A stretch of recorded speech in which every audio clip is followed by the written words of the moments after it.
Now, ladies and gentlemen, I mentioned at the open of the show that there's an opportunity here momentarily if you want to speak. My guest has actually agreed, and I'm going to keep him as long as we need to because we're going to cover a lot of information. Phone number, it's 605-562-3140. Okay. Now, why will you want to speak with him? Well, let me tell you something.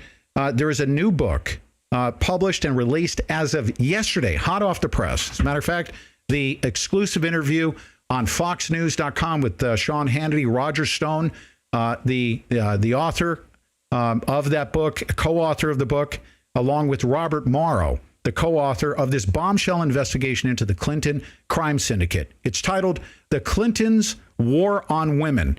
It's now available on Amazon.com, and we actually provided a link in today's episode. You can get a copy of that. I actually downloaded a copy of that book on Kindle. Hillary Clinton right now is running for president as an advocate of women and girls, but there is another shocking side to her story that has been carefully covered until now. This stunning expose reveals for the first time how Bill and Hillary Clinton systematically abused women and others sexually, physically, psychologically, in their scramble for power and wealth.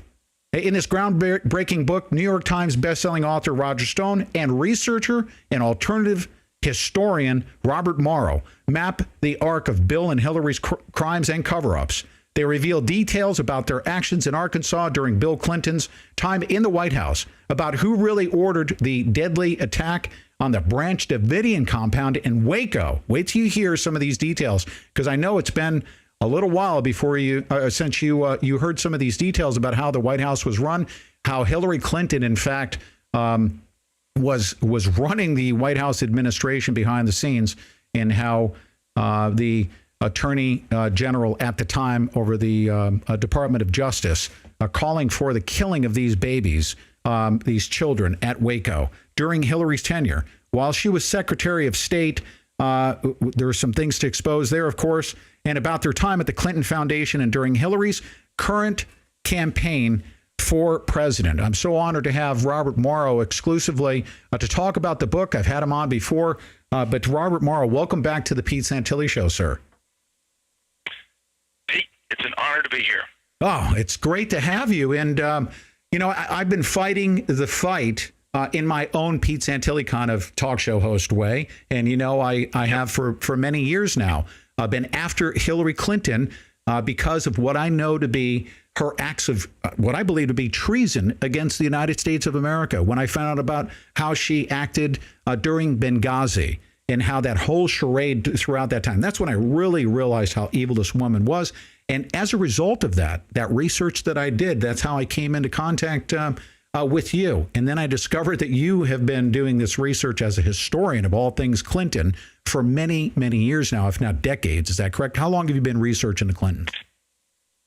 10 years. I have 400 plus books on the Clintons.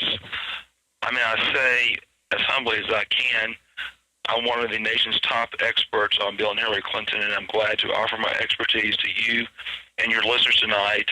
And I'm certainly willing to accept questions and phone calls. Fantastic. Thank you. And as a matter of fact, just to remind everybody, the telephone number, and you need to get in right now because we're going to do it on a first come, first serve basis later on in the show. But get in the queue at 605-562-3140. And the code, of course, is 407-265. Robert Morrow, let's do this, okay? I'm going to keep you as long as I need to keep you to go through this and educate our listeners. The Clintons' rise to power. Obviously, with Bill Clinton's rise to power in the state of Arkansas, was fueled by criminal activity.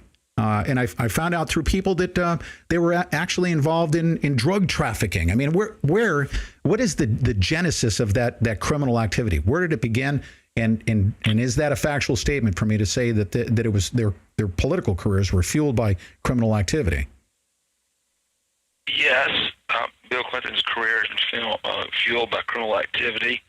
He was recruited by the CIA when he was at Oxford, and we know that because Cord Meyer, a long-time CIA operative who ran Operation Mockingbird, their media manipulation program, he either personally or he had friends recruit Bill Clinton in 1968 at Oxford to basically spy on his anti-war buddies, report to the CIA, and then also go on a trip to Eastern Europe and Russia. That's how he got involved with the CIA.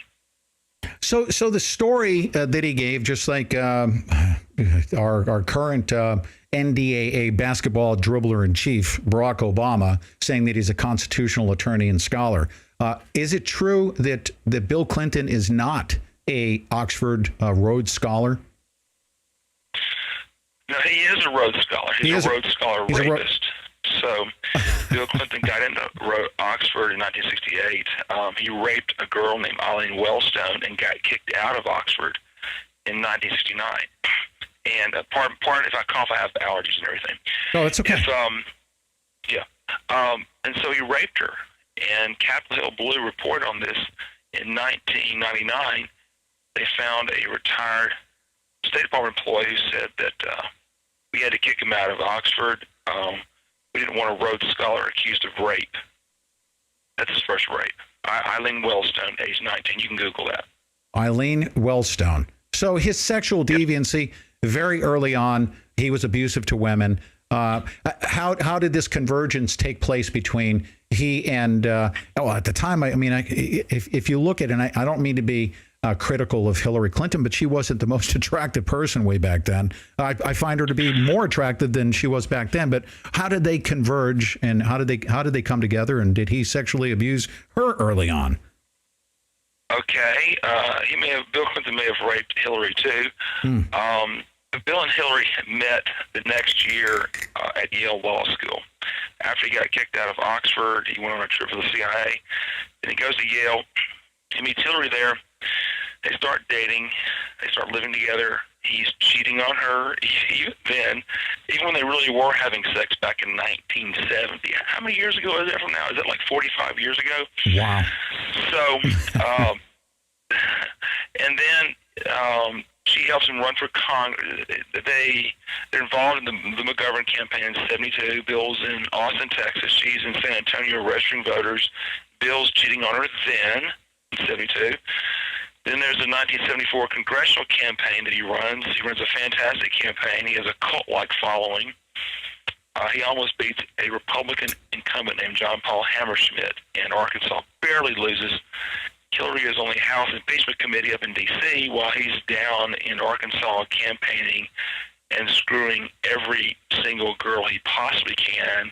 He has a girl in every county in his congressional district. He has 2 or 3 who he's told he's going to marry, and they're not named Hillary. He's a psychopathic sexual manipulator, abusive, psychologically abusive, reels them in, gets them in love with him, and then just as brutal as he can possibly be. So Hillary comes down and tries to run some of those girls off. Bill loses, and even though he lost, he's still a young political hero in Arkansas. So he wants to marry Hillary so she can run his political campaigns, but he still wants to screw other women, like constantly. So they marry the next year, October 11th, 1975. Bill Clinton, on his wedding day, at his wedding reception, is making out with another woman in the bathroom and fondling her breast. That's day one. Okay? Yeah. So he goes to school, teach at the University of Arkansas Law School, whereupon he's constantly hitting on the co-eds, and he's screwing a lady named Diane Blair, who's married, who happens to be Hillary Clinton's best friend. So he's screwing her best friend after they've been married. So he has some pretty intense psychopathic sexual behavior from day one, and it gets worse. But go ahead and ask a question. Yeah, my question is, this stuff is pretty well documented. Therefore, it's pretty safe to assume that Hillary Clinton would have access to the same information that you do. Is that correct? This stuff is documented. You're not just pulling names and stories out of the sky. You have. She knows more than I do, and she hates him. Okay, she cannot stand Bill. On her emails, she doesn't put down HRC, Hillary Rodham Clinton is her email address. She puts down HDR, Hillary Diane Rodham, 22 at, clintonemail.com. So, but can I plug my book real quick, Pete? Oh, are you kidding me? Absolutely. We're definitely. I mean, this is all about your I book. just want to let folks know that you can read all this stuff in The Clintons' War on Women by Robert Morrow and Roger Stone, on sale now at Amazon. And we have just filled to the brim with all this blockbuster psychopathy of the Clintons. But we haven't really got into their criminality yet. They had to lay the foundation to understand that Bill and Hillary have had a sham, dysfunctional 1970s open marriage from the very beginning. Okay, so he's making out with another woman at his wedding reception. He's screwing his wife's best friend, Diane Blair, when they're professors at the University of Arkansas Law School. Mm-hmm. Then he becomes Attorney General in '76. Then he becomes obsessed with a woman named Jennifer Flowers. Now, Robert, This is a good segue, as a matter of fact, to one of my questions, and I was going to lay the groundwork here, leading right up to the book. When you put this material, all this research that you've done, all the documentation that exists, you put it into a book, it's not like just doing some, small little rinky-dink Pete Santilli show a couple of years ago when you first came on. We were just out hell-raising. I mean, you put this in a book, and if you're factually incorrect, you could be potentially liable for doing so. So you had to cross your T's, dot your I's. Skyhorse Publishing had a lawyer that read and went over every single sentence in our book. Okay. Okay. He put it under the complete microscope. So, everything we have is up to his standards and my standards as well. Okay. We have a tremendous amount. So Jennifer Flowers. So the whole point of what I'm getting at, Pete, is the Clintons' war on women. It's not that Bill Clinton is a rake or a Lothario.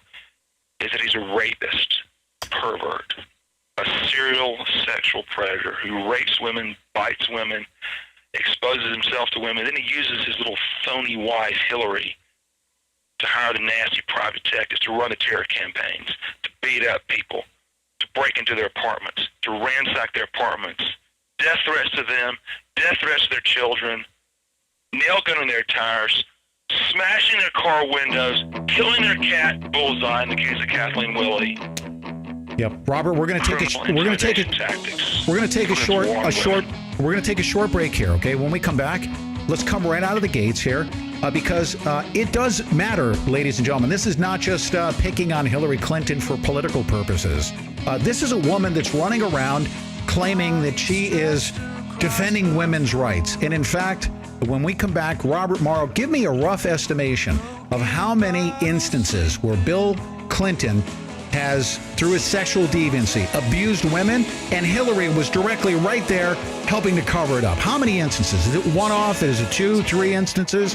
We're going to hear from Robert Morrow right after this. You guys, you can go to the link and get that book right in today's description. And this episode 1077, order that book, download it now on Kindle, or get a hard copy. We'll be right back with Robert Morrow. Right, and this segment is brought to you by shipandfix.com. Phone and tablet repair made easy. Robert Morrow will be taking your calls towards the end of the segment.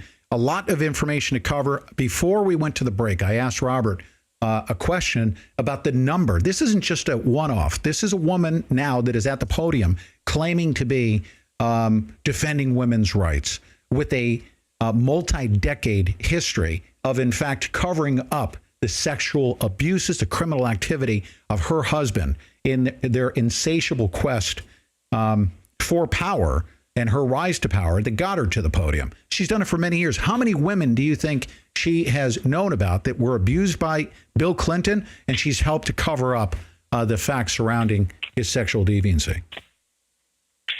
Well, there are two kinds of women. There are the women that he sexually abused that got covered up, and there are the women that he had an affair with, and then the Clintons terrorized into silence in a psychological rape.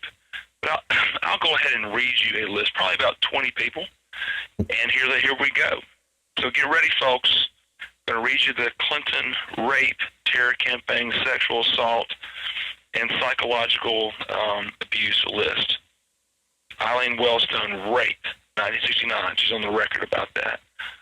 Anonymous woman, 1972, assaulted by Bill at Yale. Source, Capitol Blue. Anonymous anonymous woman, 74, assaulted by Professor Bill Clinton at Oxford. Source, Capitol Hill Blue. Marla Kreider, 1974, a beautiful brunette co-ed who Bill Clinton, was dating. Of course, he was dating all these girls. Hillary was very jealous of her, used her brothers Tony and Huey to stalk, harass, and run off the 1974 Clinton campaign.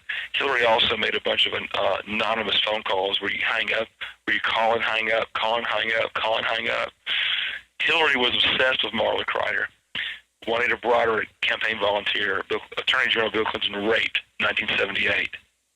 Carolyn Moffett. These are all names that are on the record. Okay, you can Google them. Carolyn Moffett, 1979. Bill exposed himself to her, grabbed her head, and shoved it in his lap. That's where his crooked little thing was. And he didn't have a big thing because we got a lot of women that know what his unit looks like. It's like Paula Jones said, it's crooked, hard, and gross. It's disgusting. So Moffett, that was an exposure. Remember, we're exposing himself to her in 79. 12 years later, he is still behaving that way to Paula Jones in 1991. So we have another anonymous lady lawyer, 1980. Bill grotesquely sexually assaulted her and bit her. Source, author Roger Morris in his book Partners in Power. We had that in our book, and she was bitten by Bill. I'm going to keep going. Danny Williams, his only son, who he has abandoned and never hugged, never loved, never nurtured, never given money to. His mother is a street hooker named Bobby Ann Williams, African-American lady who Bill Clinton, had an affair with 13 times and it did not use a condom. 1985, what does Bill Clinton do? He tries to screw the nanny of Chelsea. Tried to fuck the nanny. Okay? So, and who is Becky Brown? She's the girlfriend of his favorite state trooper, L.D. Brown. So he's trying to screw the girlfriend of one of his closest friends, the nanny. Jeez. Helen Dowdy, 86. Bill crudely groped her on the dance floor. Don and Kevin Eyes, 1987. They were killed by members of the drug trade in Arkansas. Bill Clinton covered up the deaths of the boys on the track by supporting a crooked medical examiner named Fahmy Malak. Jennifer Flowers, here's an example. Pardon my coughing, folks. I got allergies. That's okay. Jennifer Flowers had a hot and heavy affair with Bill Clinton, 1977 to 1989, okay? That's not where the abuse comes in. Abuse comes in 1991. Bill Clinton's running for president. He fears Jennifer Flowers going public and upsetting the apple cart of his campaign. The Clinton goons break into her apartment multiple times, and they ultimately ransack it. She goes on for pages about this in her book, Passionate Betrayal. She talks about all the sex she had with Bill, all the kinky sex, and they'd be melting ice cubes on each other, and they would go to the refrigerator and rub ketchup on each other and mustard and mayonnaise and honey and just drip it all over each other. Bill wanted to tie up Jennifer, but she wouldn't allow that, so she tied him up and then addressed him with a vibrating dildo, and he loved that. Bill Clinton did. So Bill did not want all this to come out in 1991, right? So he is just terrified Jennifer Flowers is going to go public, and screw up his campaign. And see, the reason they had to silence Jennifer Flowers, pardon me, is because she's the Pandora's box. You open one woman, then 30 more come out, and then the campaign goes down the drain. So we go on to 1991, Kathy Ferguson. Oh, by the way, she's the girlfriend of one of his state troopers. Bill Clinton corners her in the kitchen, pinned her to the countertop, and tried to have sex with her. Connie Hamzy, laying outside a pool. Bill Clinton tries to have sex with her. She's consensual about this. But when she's going to go public about that, they coordinate a lying campaign and get 5 Clinton cronies to sign false affidavits. 1991, Sandra Allen James. Bill Clinton sexually assaulted her in Washington, D.C. as he pinned her against the wall and put his hand up her dress as she screamed. You can Google that. Sandra Allen James, Bill Clinton. We're going through the list. Sally Perdue, former Miss Arkansas. Bill Clinton has screwed 5 Miss Arkansas that we know of. 2 of them were African American ladies, and one of them he raped. Have you ever been out on a date with Miss America? Bill Clinton's raped Miss America. How about that? Wow. Liz Ward Grace in 1983. She's never publicly said it was a rape. However, it was a rape. Sally Perdue. So that's another one that he had an affair with. So he didn't rape her, right? He didn't beat her up. But she knew that he was using cocaine. She knew that she'd had many sexual experiences with him while he's wearing her nightgown and playing the saxophone and tripping while he's doing that. So they had to terrorize her in 1992, and they were sending her letters saying stuff like Marilyn Monroe got snuffed. And so finally they busted out the window of her Jeep, just like they defaced Kathleen Willie's car with multiple nail gunnings of her tires to terrify her before Paula Jones' deposition. So we're talking thug tactics. The Clintons hired 2 guys that you may have heard of. Anthony Pelicano, nasty private detective who's now in jail, in a West Texas jail, because he terrorized half of Hollywood, and the other half of Hollywood got mad and got him thrown in jail. And Jack Palladino, who should be in jail. 1992, Jack Palladino is going around knocking on the doors of Gennifer Flowers' neighbors and saying, is Gennifer Flowers the kind of person to commit suicide? Meaning, we're going to kill you and make it look like a suicide. Dolly Cal Browning, Bill Clinton's friend since he was 12 years old and she was 11. So we're talking a longtime friend. And then they had an affair while he's married to Hillary. And the Dolly Cal is a very attractive Southern lady, okay? And Hillary Clinton looked like roadkill, you know, especially back then when she had hair on her legs and she would dress like a lesbian and, you know, wouldn't shave her armpits and she smelled and she had greasy hair and a kind of an angry Little Dyke attitude. Bill liked Dolly Cal a lot more, but when the 92 campaign came into session, Clinton campaign told her, if you talk, we will destroy you. We will destroy you. Christy Zurcher, she was a stewardess on Bill Clinton's 1992 campaign airplane called Longhorn 1. So Bill Clinton, you know, when Hillary's not on the plane, he is out of control. He has got his hands on the stewardesses. He is making sexual comments. Christy Zurcher said he would take his finger and twirl honey in his tea, and then he would suck his finger like he was giving it oral sex, like, and then be looking at Christy like, you know, what are you saying? You like that? Where do you get this information from, by the way? Is this from like depositions or affidavits? Where did you get it from? By the victims. Zurcher. She's on the record with that. She told the tabloids that Bill would he would get his honey, he'd put in the tea, and now Hillary's not on the plane. Sometimes when Hillary's on the plane, he is literally grabbing their titties, and Hillary's asleep 6 feet away. I'm just got my hands on her breast right now. Hillary cannot see me. I love sinning at the foot of the cross. Bill used to say that to his state troopers. You like to sin at the foot of the cross. Oh, are you kidding commit me? sin and just barely get away with it, you know. So, but he'd be sucking his thumb, his finger going, you like that? You good at that, Christy? So, Christy's,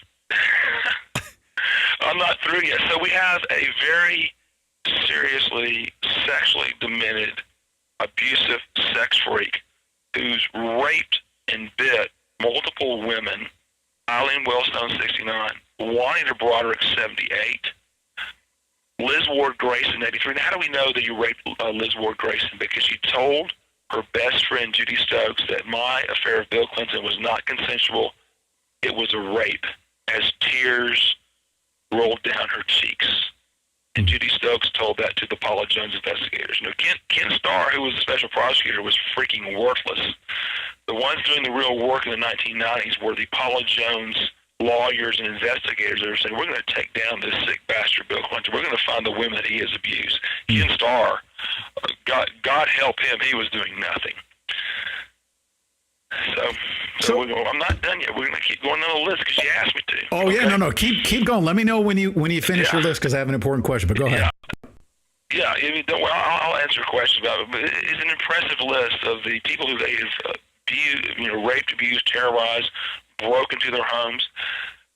They beat up Gary Johnson, 1992. Mm-hmm. That's Larry Nichols' lawyer. You know why they beat him up? Because he had a videotape of Bill Clinton going into Jennifer Flowers' condominium. And they were lying about Jennifer Flowers in 92, saying she's making it up. Bill barely even knows her. She's lying. And this guy had proof. So Bill Clinton, sent his 3 inner circle state troopers, beat this guy to a pulp, and took the security camera videotape that had Bill Clinton on it. Hmm. Did you? So we go on to Larry Nichols. Yes, Larry Nichols, sir. I was just going to ask you that. Please go into Larry Nichols, please. All right. Larry Nichols is very important. I would say he is a internet friend of mine, but he was a Clinton goon of the first degree. He's done a lot of very shameful, illegal acts for the Clintons. So he was a Clinton insider for 10 years. He was there in 1978 when Bill raped Hillary Clinton, and Hillary comes running into the campaign headquarters and says, "You will not believe what the MF Bill did. He just raped some bitch." That's Hillary Clinton talking about a rape victim. That is the lady who started the Arkansas Rape Crisis Center. So then Larry Nichols is also there when Bill Clinton is telling him that he's not the father of Chelsea Clinton and that Webb Hubbell sired her. He's also there when Betsy Wright, Bill Clinton's, she really is a bull dyke. Betsy Wright tells Larry Nichols that Webb Hubbell, that Bill Clinton has been to drug rehab 4 times in Minnesota, probably at the Betty Ford Clinic. Bill Clinton was a seriously addicted cocaine addict while he was governor of Arkansas, and that was covered up. He was as addicted as his brother Roger. His brother Roger was caught on a police videotape saying, "I got to get some more for my brother. He's got a nose like a vacuum cleaner, kind of like this. Have some more. One more hit, Roger. All right, let's go party with your 17-year-old groupie girls." Oh my God! Bill and Roger used to party with high school girls when he was the governor of Arkansas. Jeez. And one of them they tried to turn into a prostitute. His friend Dan Lasser did. So Larry Nichols is important because his lawyer Gary Johnson had the proof of Bill Clinton having an affair with Jennifer Flowers. Clinton sent his 3 inner circle state troopers, Tommy Baker, Larry Patterson, and Roger Perry. The last 2 hate Bill Clinton now. And according to them, Tommy Baker beat Gary Johnson to a pulp, broke his arm, smashed his nose in, ruptured his bladder, ruptured his spleen, and left him laying for dead on the floor. This is all in our book, The Clintons' War on Women, by Robert Morrow and Roger Stone. You can buy it on Amazon.com. Do you make any mention of Larry Nichols' involvement in Clinton's cover-ups and crimes? Well, it's hard to tell what Larry is telling the truth about and what he isn't. Yes, sir. He came on your show and admitted to doing a bunch of murders. Did he do them or not? I don't know. Yeah. He tells me that he's the one who castrated, Wayne Dumont. Yes, sir. Who raped one of Bill Clinton's cousins, and Larry Nichols very well may have done that. I can believe that. Yeah. Remember, Larry Nichols was best friends with Raymond Buddy Young. That's Bill Clinton's head goon for 15 years. Okay? Right. Yep. That's bad. If That's you don't like mind, being a blood brother with the mafia. Robert, I know you got allergies. We're going to take a short break here. We come back. I just want to just finish up with Larry Nichols. Why is Larry Nichols never being held accountable? I mean, Hillary Clinton's not being held. Bill isn't. We'll be right back with Robert Morrow. Yep.